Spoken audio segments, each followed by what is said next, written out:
Okay, spark plug wires are all in, locked in place. Everything's locked in good. Need to tighten that distributor down just a little bit before I forget.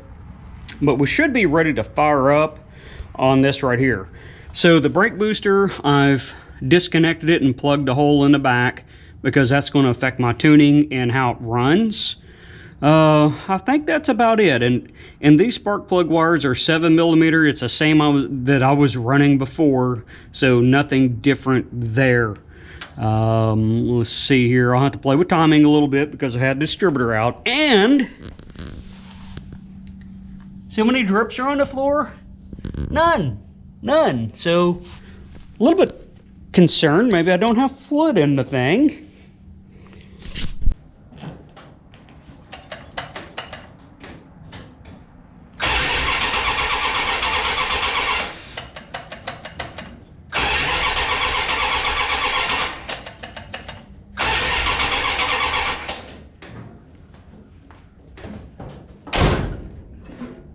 Maybe it needs fuel.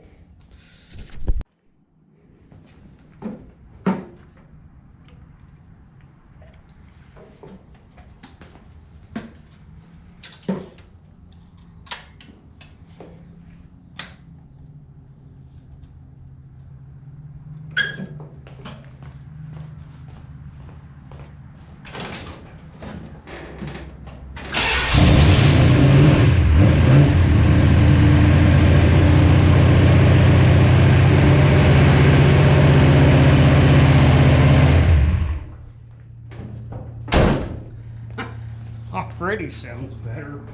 That should have got us fuel. Let me get the air cleaner on. But that sounded cleaner already. So let's see what we get now.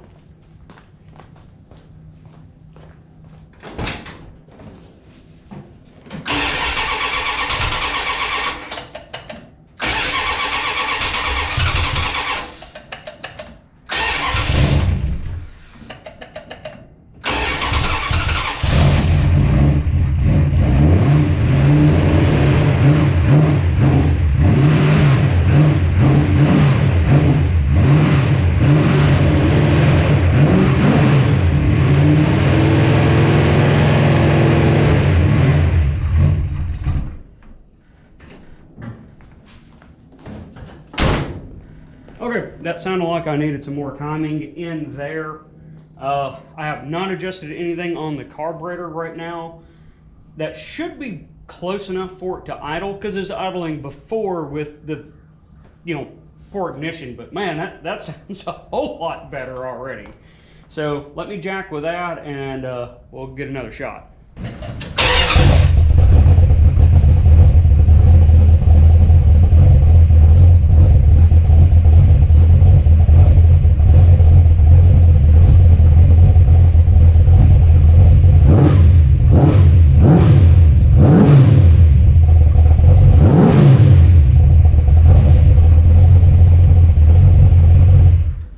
I got it to idle, so that means that I can go in and look at the timing, see where the timing's at. I can start doing things with it. Just gonna keep working at it back with the same thing I was doing before, is check the timing, see where it's at, and then start bringing. I had to jack up the idle speed, and I brought the air bleeds out a little bit more to see if they do anything. Now that it's idling, I can play with the air blades a little more, but I want to see where my timing's at. Okay, sounding better, but there's some stuff that I don't have figured out yet on it. So I did move my timing over to ported there. I have a lot of timing in it. So whenever it's idling over there, I'm looking down, it's probably about 35 degrees of timing. So that is not correct at all for pretty much any combo. That's way too much. I mean, how much time you need, whatever the engine wants, but typically you should be around 15-ish.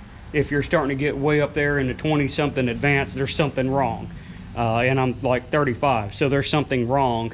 My idle mixture screw is opened up, I think, too far. but it won't idle whenever I bring it down. So I got to figure out how to get that to work good. I also have that brake booster to change because it leaks.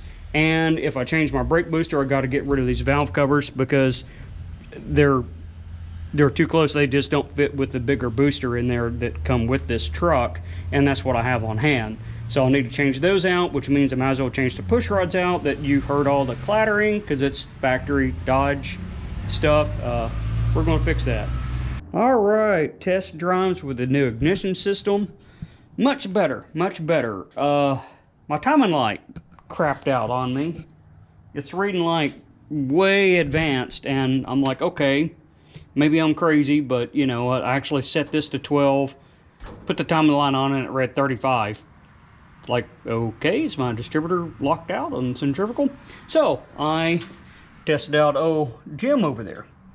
I know what its timing is, and it will not run at 30 something, and it was reading pretty much the same thing around 28, 30, 32, somewhere right in there on Jim. It's like with the spout connector out. So yeah, I don't know what's going on with it, but it seems DED dead, so I can't rely on that to time the engine, but in the end you time the engine to what the engine wants. So that's what I did. I kept bumping it up and making it happy. Went for the test drive and spark knock. Oh, okay, dial her back a little bit, dial her back a little bit. Couldn't dial it back enough. Then I was like, oh, wait a minute. I changed my springs to lighter weight springs, and the springs is what allows it to go to power mode. So yeah, whoopsie. I think I'm going to undo that, and that'll richen it back up. But yeah, it's definitely wanting to get there. I've done some power pulls as far as just letting the RPM come up, you know, get it up to speed a little bit, and then let it kind of come back, and did that a couple times. That's going to help break these rings in. That's some of my fouling I'm getting on the plugs. Got new plugs in there too, by the way. So we're getting there. So like I said, next step, change that out, and I may go in and play with ignition timing. One of the things I like to do is just start the engine and then move the timing and just listen to what it's doing. Is the engine speeding up? Are you picking up vacuum? So on and so on. And that'll kind of get you what the engine wants, and go test drive and fiddle with it, go test drive. I like to leave my distributor loose just a little bit. That way I can go down, test drive, and get to a stop point, and then, you know, pop the hood, get out, and adjust as needed. But I think I'm going to have to richen up because turning timing is not reducing the spark knock, which means I'm lean. Oh, yeah, after work, get some good test drives. Allergies, oh my goodness. I've just been watering all day. And but this probably ain't helping smelling all the fumes in here. But that's the update we got there. Yeah, my brake booster's disconnected. I've been carefully test driving, but I'm happy with all my wiring, so I can get that cleaned up. I don't know if I'm going to really do any more test driving right now. I want to fix the brakes, and I want to fix the lash issue, because there shouldn't be lash, there should be preload, and I have lash.